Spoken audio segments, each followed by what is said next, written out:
ऐसा लगता है कि बीजेपी में मुतनाज़े बयानात देने की गोया होड़ सी लग गई है।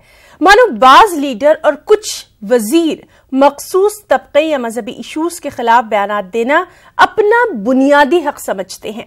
अपनी इश्तियाल अंगेजी के लिए जाने जाने वाले मरकजी वजीर गिरिराज सिंह ने अपने मुतनाज़ा बयानात के सिलसिले को थोड़ा और दराज करते हुए इस बार दारुल उलूम देवबंद को दहशतगर्दी का मरकज ही कह डाला। खास रिपोर्ट।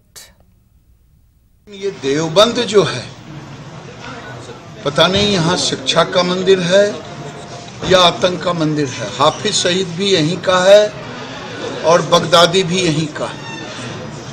तो यहाँ लोगों को मानवता के कल्याण के लिए शिक्षा दी जाती है या मानव के संहार के लिए शिक्षा दी जाती है। तो मैं तो समझता हूँ कि ये शिक्षा का मंदिर नहीं, ये आतंक का मंदिर है। मरकजी वजीर गिरिराज सिंह की ज़हर-अफ़शानी आपने सुनी। ये बयान उन्होंने देवबंद के गुरुकुल मंदिर में मत्था टेकने के बाद दिया है। अब गिरिराज सिंह के इस इश्तियाल अंगेज बयान पर सख्त रद्द-ए-अमल तो होना ही था। जो बयान देकर के गए हैं वो अफसोसनाक है और बहुत ही शर्मनाक है। ऐसे लोगों को चाहिए कि वो अपने दिमाग का इलाज कराएं और डॉक्टरों से सलाह लें, क्योंकि इनका दिमाग खराब हो चुका है। ये लोग देश के अंदर आग लगाने की कोशिश कर रहे हैं। तो मैं देवबंद के तमाम उन लोगों से जो यहाँ के नागरिक हैं, चाहे वो किसी भी धर्म के मानने वाले हों, उनको चाहिए कि वो भाजपा के खिलाफ आंदोलन करें और ऐसे मंत्रियों का बाइकाट करें और ऐसे लोगों को यहाँ घुसने भी न दें अपने इलाके में, क्योंकि इस इलाके की और देवबंद में रहने वाले तमाम लोगों की तौहीन है और उन्होंने हमारे ऊपर ये बदनुमा दाग लगाया है। ऐसे लोगों को हम कभी माफ नहीं कर सकते। बिहार के नवादा से रुकन पार्लियामेंट और मरकजी वजीर गिरिराज सिंह अपने कामकाज को लेकर चर्चा में रहें या नहीं, अक़लियतों और बिलखुसूस मुसलमानों के खिलाफ बेलगाम होकर बयानात देने की वजह से वो हमेशा सुर्खियों में रहते हैं। इस तरह के बयानात से साफ जाहिर है कि गिरिराज सिंह को अपने ओहदे का पासो लिहाज नहीं है, वरना वो बगैर किसी ठोस सबूत के मुल्क की मारूफ दीनी दरसगाह देवबंद को दहशतगर्दी का मरकज करार न देते। Bureau report, news 18 Urdu. Madhya Pradesh की बात कर लें, जहां उम्मीदवारों की किस्मत आज ईवीएम में बंद हो गई है। इलेक्शन कमीशन के मुताबिक 75% पोलिंग हुई है। वोटिंग मजबूरी तौर पर पुरअमन ही रही। कई पोलिंग मराकज से ईवीएम में खराबी की शिकायतें जरूर मिली।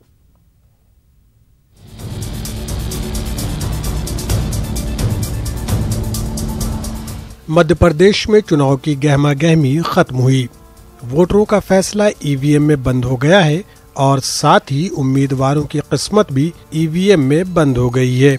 मध्य प्रदेश के अवाम ने क्या फैसला सुनाया है, इसका इल्म तो 11 दिसंबर को वोटों की गिनती के दिन ही हो सकेगा। रियासत के सभी 52 अजला की 230 सीटों पर पोलिंग मजमूई तौर पर पुरअमन रही। जमहूरियत के इस जश्न में हर खास आम ने बढ़कर हिस्सा लिया। शाम 6 बजे तक आदादोशुमार के मुताबिक रियासत में 74% से ज्यादा वोटिंग हुई। हम 74.61 74.61% पे पहुंचे हैं। मुझे उम्मीद है कि ये नंबर थोड़ा बढ़ेगा जैसे अंतिम आंकड़े आएंगे। और पिछले चुनाव में हमारा 72.13 था। हमारा जो वोटिंग जो मतदान केंद्रों में हुआ, जो पोस्टल बैलेट छोड़ के जो प्रतिशत था वो 72.13 था और इस बार ये 74.61 है अभी 6 बजे तक। और इसका जो अपडेट होगा जैसे रात में, हम आपको फिगर्स अलग से ईमेल और एसएमएस के द्वारा आपको देंगे। वोटिंग के दौरान ईवीएम में खराबी की शिकायतें भी मुख्तलिफ मकामात से मिली। कई जगहों पर तो ईवीएम में गड़बड़ी के सबब वोटिंग ताख़ीर से शुरू हुई। बुरहानपुर, भोपाल, डिंडोरी, टीकमगढ़, गुना, बैतूल, छतरपुर, खरगोन और मालवा में भी कई पोलिंग मराकिज पर ईवीएम में गड़बड़ी पाई गई। इलेक्शन कमीशन ने भी एतराफ़ किया है कि कई जगहों से ईवीएम खराब होने की शिकायतें उसे मिली। कांग्रेस ने बड़ी तादाद में ईवीएम में गड़बड़ी पर सवाल उठाया है। वोटिंग मशीन खराब की बहुत शिकायत आई हैं। मैंने निर्वाचन अधिकारी कांताराव जी से बात करी है, वो कहते हैं वो कार्रवाई कर रहे हैं। बहुत सारी ऐसी रिपोर्ट आई हैं कि जहाँ रिप्लेस कर रहे हैं मशीन, वो भी मशीन खराब निकल रही हैं। तो कई ऐसी शिकायतें आई कि उनके पास मशीनें बची ही नहीं है रिप्लेस करने के लिए। वहाँ मुझे निर्वाचन अधिकारी ने कहा है कि वह दूसरी जगह से, दूसरे ज़िलों से मशीन बुलवा रहे हैं। तो जहाँ भी ऐसी परिस्थितियाँ हुई जहाँ अधिक से अधिक मशीनें खराब निकली, हमारी मांग होगी कि फिर से कल रीवोटिंग कराएं। उधर वोटिंग के अमल में रियासत की सियासत के दिग्गजों ने वोट डालकर अपनी अपनी जमातों की जीत का दावा किया। देखिए, चारों तरफ जनता का आशीर्वाद और प्यार भारतीय जनता पार्टी को मिल रहा है और इसलिए शानदार सफलता इस चुनाव में प्राप्त करके भारतीय जनता पार्टी सरकार बनाएगी। 200 का है और उसको प्राप्त करने की कोशिश कार्यकर्ता जी तोड़। जो सरकार भ्रष्टाचार, अत्याचार और शिष्टाचार के प्रमुख मुद्दों के आधार पर मध्य प्रदेश में स्थापित थी, उसको जड़ से उखाड़ के फेंकने का निर्णय जनता ने लिया है। अब जीत के इन दावों में कितना दम है, इसका पता तो 11 दिसंबर को चलेगा। Bureau report, news 18 Urdu. Rajasthan में इन दिनों कांग्रेस और बीजेपी अपने अपने स्टार कैंपेनर्स को उतार रही हैं। यूपी के वज़ीर आला योगी आदित्यनाथ ने राजस्थान के सियासी माहौल को काफी हद तक मजहबी बना दिया है और ऐसे में कांग्रेस को वोटों की तकसीम का डर जरूर सताने लगा है। एक रिपोर्ट। इसलिए मैं कहना चाहता हूं, कांग्रेस विभाजन की राजनीति कर रही है और इसलिए कांग्रेस के नेताओं, तुम्हें अली मुबारक हो, हमारे लिए तो बजरंग बली।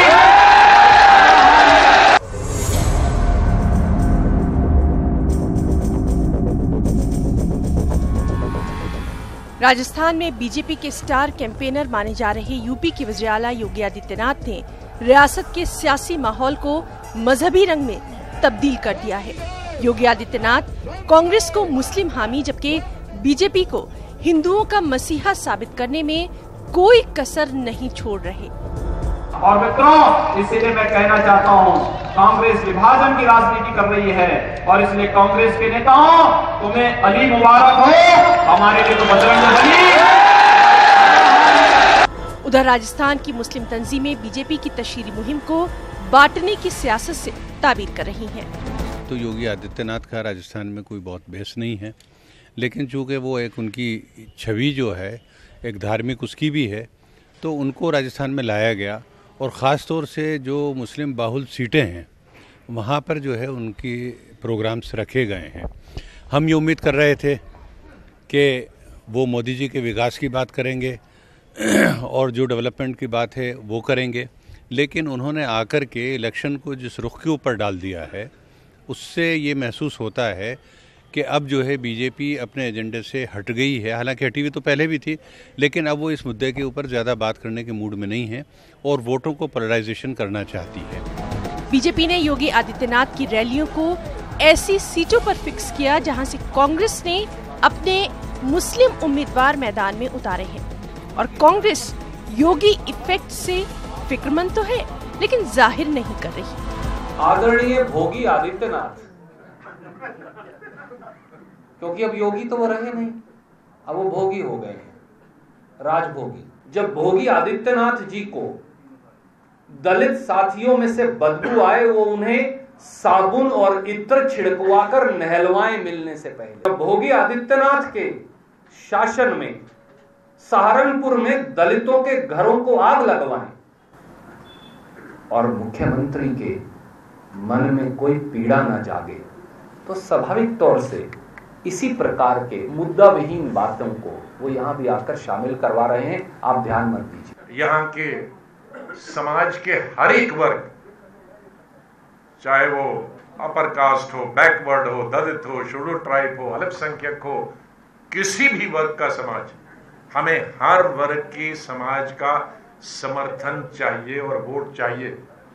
हमारे लिए सभी समाज, सभी धर्म सामान्य है। राजस्थान में बीजेपी अब विकास के बजाय जात पात की सियासत को तरजीह दे रही है। कम से कम योगी की रैलियों से तो ऐसा ही जाहिर हो रहा है। न्यूज़ 18 उर्दू के लिए जयपुर से अरबाज खान की रिपोर्ट। साबिक सदर जमहूरिया प्रणब मुखर्जी ने आज बेंगलुरु में जाफर शरीफ की रिहाइशगाह पहुंचकर उन्हें ताजियत पेश की। साबिक मरकजी वजीर और कांग्रेस के बुजुर्ग लीडर जाफर शरीफ का 3 दिन पहले इंतकाल हुआ था। प्रणब मुखर्जी और जाफर शरीफ के दरमियान गहरे ताल्लुकात रहे हैं। प्रणब मुखर्जी ने जाफर शरीफ की तस्वीर पर गुलहाए अकीदत पेश किए। इस मौके पर साबिक मरकजी वजीर के रहमान खान समेत कई लीडरान भी मौजूद रहे। प्रणब मुखर्जी ने जाफर शरीफ के अहल खाना से मुलाकात की और उन्हें पुरसा दिया।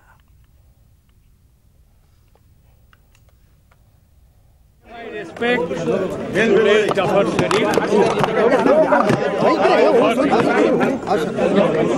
for a long period of time. Sir, एक मिनट यार ये नहीं लोगो take the earliest opportunity I had arrived in Bangalore.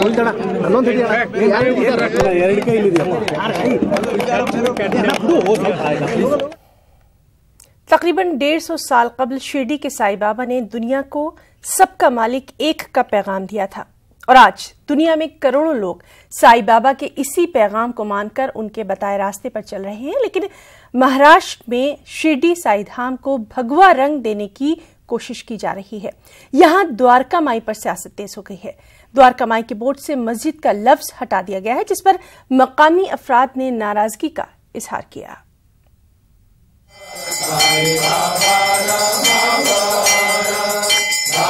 Shirdi के साईं बाबा के दर पर हर मजहब के लोग अपनी मुरादें लेकर आते हैं। यहाँ हर मजहब और जात के लोग हाजिरी देते हैं और अपनी अकीदत का इजहार करते हैं। बाबा ने जो सबका मालिक एक का पैगाम दिया था, इस पर सियासत शुरू हो गई है। बाबा ने जहाँ पूरी जिंदगी गुजारी, उस द्वारका माई पर सियासत शुरू हो गई है। यहाँ पर न सिर्फ मस्जिद लफ्ज हटाया जा रहा, बल्कि बाबा की सभी किताबों पर ओम साई नाथ नमः का जिक्र करते हुए सबका मालिक एक है का मकसद भी फौत हो रहा है। साईं बाबा संस्थान के अध्यक्ष ने ये 2 साल में सब शिरडी में हर जगह पे मंदिर के परिसर हो, प्रसादालय हो, हॉस्पिटल हो, साईं भक्तों का क्यू लाइन हो, यहाँ पे पूरा भगवीकरण का बोर्ड लगा है। बाबा के फोटो के नीचे बाबा का जो संदेश था श्रद्धा और सबूरी, या बाबा का दूसरा संदेश था सबका मालिक एक, यह हटाकर अभी वहाँ ओम साई नाथाय नमः ऐसे लिखा है। पहले बाबा की मस्जिद और आगे द्वारका माई कंस के अंदर था। इस प्रशासन के लोगों ने उस बोर्ड को निकालकर वहाँ पहले तो मस्जिद की नाम ही निकाल दिया है। मुकामी लोगों ने मंदिर में लगे बोर्ड पर केसरिया रंग का इस्तेमाल करने पर एतराज जताया है, लेकिन बीजेपी के साबिक ट्रस्टी सचिन तांबे ने केसरिया रंग और मस्जिद मंदिर के मुद्दे को सियासत बताया और कहा कि सभी रंग एक हैं। द्वारका माई के ऊपर आप देखोगे तो 2 प्रकार के ध्वज है, वहाँ पर एक भगवा भी है और एक हरे कलर का भी। तो इसका मतलब ये तो नहीं हुआ कि ये कलर के उसके कारण लगा है, जाति के कारण।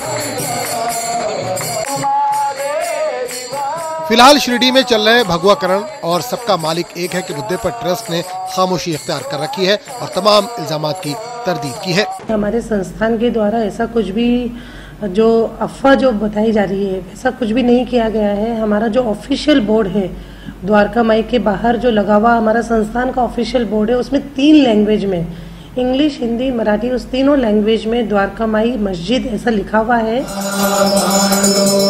साईं बाबा ने अपनी जिंदगी में द्वारका माई में कई चमत्कार किए और इसीलिए इनके मानने वालों का यकीन द्वारका माई यानी मस्जिद में ज्यादा है।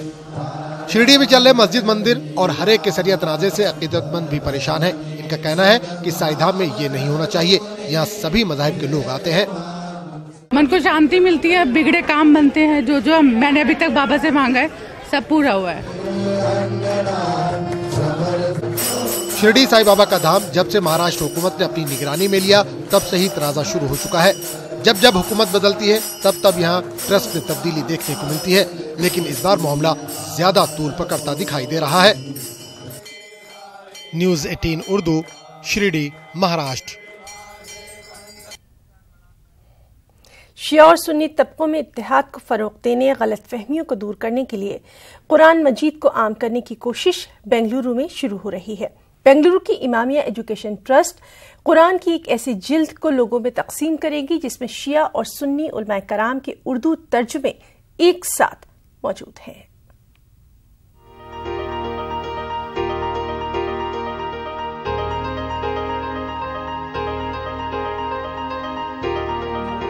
कुरान करीम की यह जिल्द आम जिल्दों से मुख्तलिफ है। इस कुरान के हर सफ़े में एक जानिब शिया तो दूसरी जानिब सुन्नी आलिम दीन का उर्दू तर्जुमा शामिल है। दोनों तर्जुमों के बीच अरबी में कुरान की आयतें मौजूद हैं, यानी कुरान की आयतों को पढ़ने के साथ साथ बासानी शिया और सुन्नी उलमा का उर्दू तर्जुमा भी पढ़ा जा सकता है। ईरान के शहर कुम में वाक़या मरकज़ी तर्जुमे कुरान मजीद ने इस जिल्द को शाया किया है।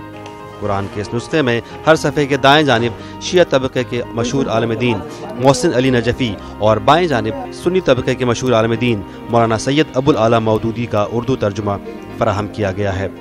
उर्दू में जो ट्रांसलेशन है, कई ट्रांसलेशन है उर्दू के, तो उसमें से दो मेन ट्रांसलेटर्स को चूज़ किया गया। एक है शेख मोहसिन अली नजफ़ी, शिया आलिम है, और एक है सैयद अबुल आला मौदूदी। मिर्जा मेहदी कहते हैं कि कुरान की इस जिल्द को मंजर आम पर लाने का मकसद शिया और सुन्नी तबकों में मौजूद गलत फहमियों को दूर करना है। अरबी जुबान में नाजिल की गई खुदा की यह किताब सब के लिए एक है। ये जो गलत फहमी है शिया के बीच में, वो भी ख़त्म हो जाएगी, और जो सुन्नी हज़रात और शिया हज़रात एक हो जाएंगे, नज़दीक आ जाएंगे, ताकि फ़िक्र एक हो, तो फिर हमको दुश्मन अलग नहीं कर सकता। कुरान मजीद की यह जिल्द वैसे तो 2012 में शाया हुई है, लेकिन बेंगलुरु की इमामिया एजुकेशन ट्रस्ट ने ईरान के मरकज़ तर्जुमे कुरान मजीद से राब्ता करते हुए इस जिल्द को हिंदुस्तान के मुसलमानों में तकसीम करने का फैसला किया है। ट्रस्ट के सदर मिर्जा मेहदी कहते हैं कि इस काम की शुरुआत बेंगलुरु से होगी। तो इंशाल्लाह अन करीब हिंदुस्तान में पहले बेंगलोर से शुरू करते हैं इसको। वैसे तो कई साल से तो वहाँ छपी हुई है, लेकिन हिंदुस्तान में जो है अब हम लोग इसको लेके आ रहे हैं। वो राइट्स देने को भी तैयार है और वो प्रिंट करके भेजने को भी तैयार है। तो ये है कि अब पढ़ने वाले मिले और तो हम उन तक हमारा काम है, ये इदारा हमारा इमामिया पहुँचाएगा। इमामिया एजुकेशन ट्रस्ट के सदर कहते हैं कि शिया और सुन्नी मकतब फ़िक्र के दरमियान जुज़वी इख्तिलाफ़ात को बुनियाद बनाकर चंद ताकतें मुसलमानों में फूट डालने की कोशिशें करती आ रही हैं। अगर मुसलमान बेदार और चौकन्ना रहें तो ऐसी ताकतों की साजिश का कभी शिकार नहीं हो पाएंगे। लिहाजा मुसलमानों को चाहिए कि वो चंद इख्तिलाफ़ात को मिल्लत में इंतशार या टकराव का सबब बनने न दें। रऊफ अहमद हलूर, न्यूज़ 18 उर्दू, बेंगलुरु। जामिया मिल्लिया इस्लामी के नए वाइस चांसलर के इंतखाब के लिए तश्कील दी गई सर्च कमेटी की आज मीटिंग मुनक्किद की गई। इंडिया इंटरनेशनल सेंटर में हुई इस मीटिंग में शॉर्टलिस्ट किए गए 13 उम्मीदवारों से तबादला ख्याल किया गया। कमेटी ने हतमी फहरिस्त को लिफाफे में सील बंद कर दिया है। अब उम्मीद की जा रही है कि अगले 4 महीनों में जामिया को नया वाइस चांसलर मिल जाएगा। इंटरव्यू में शरीक हुए उम्मीदवारों ने सर्च कमेटी के सिलेक्शन प्रोसेस की तारीफ की है।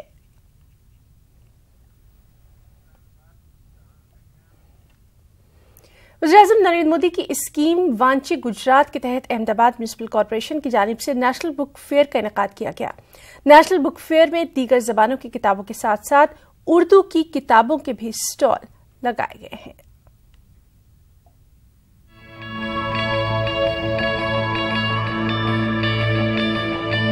अहमदाबाद के GMDC ग्राउंड में मुनक्किदा नेशनल बुक फेयर में करोड़ों रुपए की किताबें आवाम खरीदती है।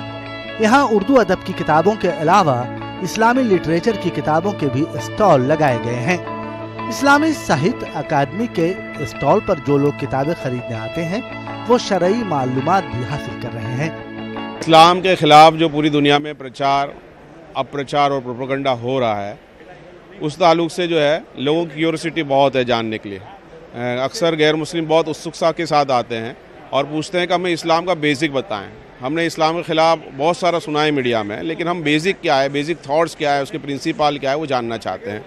तो सामने आकर किताबें लेते हैं। फोल्डर्स और लिटरेचर भी हमारी ओर से जो है इस्लामी साहित्य अकेडमी की ओर से फ्री में दिए जा रहे हैं और काफ़ी लोग गैर मुस्लिम सवालात भी करते हैं। महिलाओं के अधिकार के बारे में काफ़ी सवाल आ रहे हैं। तलाक, 4 शादी, पर्दा की व्यवस्था इस्लाम में क्यों है, इसके काफ़ी वो क्वेरी करते हैं और मुतमईन भी होते हैं। मैं यहाँ से पास हो रहा था तो मैंने इनका एक बोर्ड देखा।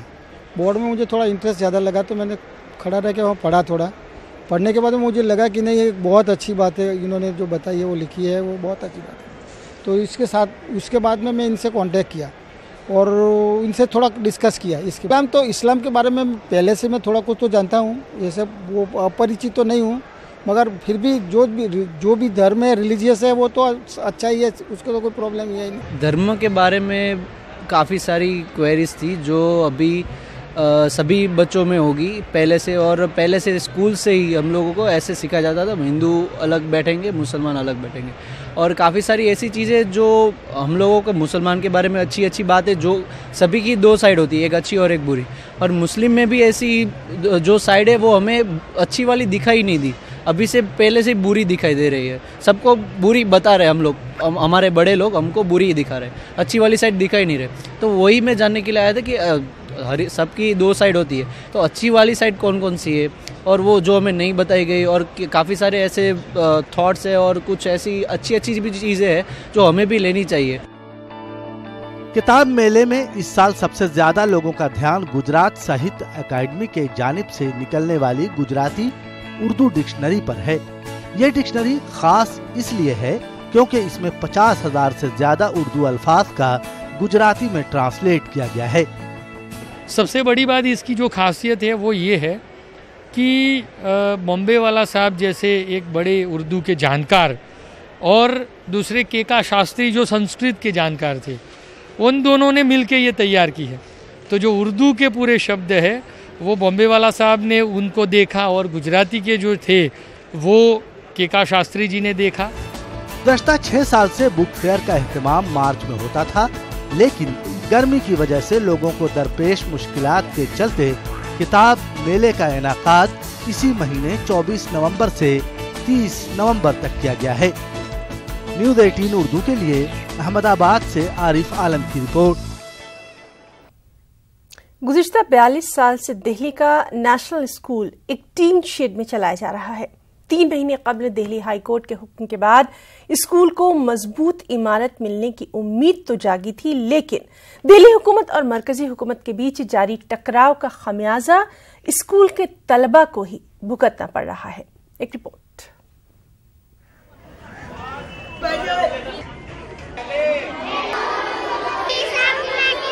स्कूल का ये नजारा हमारे मुल्क की तालीमी सूरत हाल को बयान करने के लिए काफी है। दिल्ली के उर्दू मीडियम नेशनल स्कूल में गुज़िश्ता 42 साल से तलबा टीन शेड में पढ़ने के लिए मजबूर हैं। हालांकि दिल्ली हाईकोर्ट ने 3 महीने स्कूल को 4000 मीटर अराजी फराहम करते हुए मजबूत इमारत फराहम करने का हुक्म दिया था, लेकिन इस काम के लिए न तो केजरीवाल हुकूमत आगे आई, न ही मरकजी हुकूमत, और तो और MCD और DDA ने भी अदालत के हुक्म को नजरअंदाज कर दिया।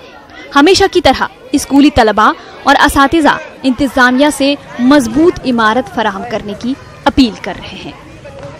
देखिए, ये हम लोग इसमें 42 साल से स्कूल इस तरह से चल रहा है। इन हालात में सर्दी और गर्मी में हम बड़ी परेशानी होती है, छोटे छोटे बच्चे हैं, और हम ये चाहते हैं कि स्कूल जल्द से जल्द बनाए। जबकि DDA को हाई कोर्ट ने ऑर्डर भी किया हुआ है ज़मीन का, लेकिन डिले हो रही है इसमें।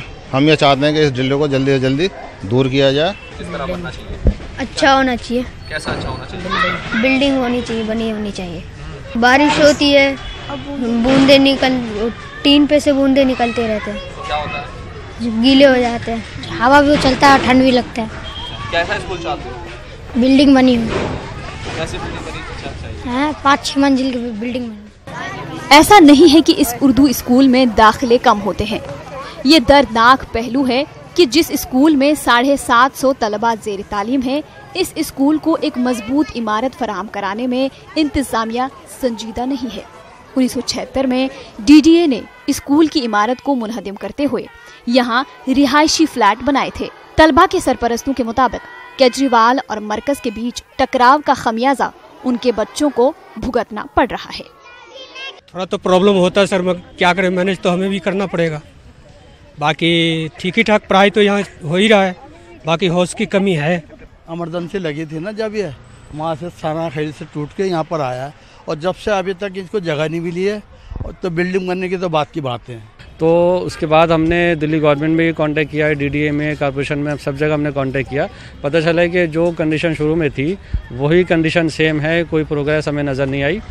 अब क्योंकि 3 महीने का टाइम कोर्ट ने दिया था, तो हम 1 महीने वेट कर रहे हैं।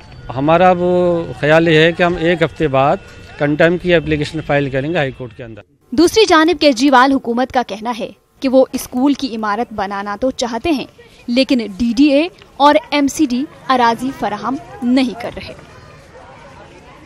अभी तक डीडीए और एमसीडी ने कोई ध्यान नहीं लिया, टाइम पूरा होने वाला है, तो हम तो इसका इंतज़ार कर रहे हैं कि जल्द से जल्द ये लोग उसमें से जगह हमें दे दें। जो शलटर वाली जगह में से 4000 मीटर जगह देने के लिए कोर्ट ने कहा है, तो जैसे ही वो जगह हमें दे देंगे हम तुरंत उस पर काम शुरू कर देंगे। कहा जाता है इस स्कूल तक मीरा कुमार दिल्ली के लेफ्टिनेंट गवर्नर बाबू जगजीवन राम से लेकर दिल्ली के वजीर तक आते रहे, लेकिन हालत यह है पिछले 3 महीने कबल जब हाईकोर्ट ने कहा कि इस स्कूल को 4000 गज ज़मीन दी जाए, तो अभी तक 4000 ज़मीन गज का डिमार्केशन तक नहीं हो सका है। कैमरामैन रामा राजन के साथ खुरम शहजाद, न्यूज़ 18।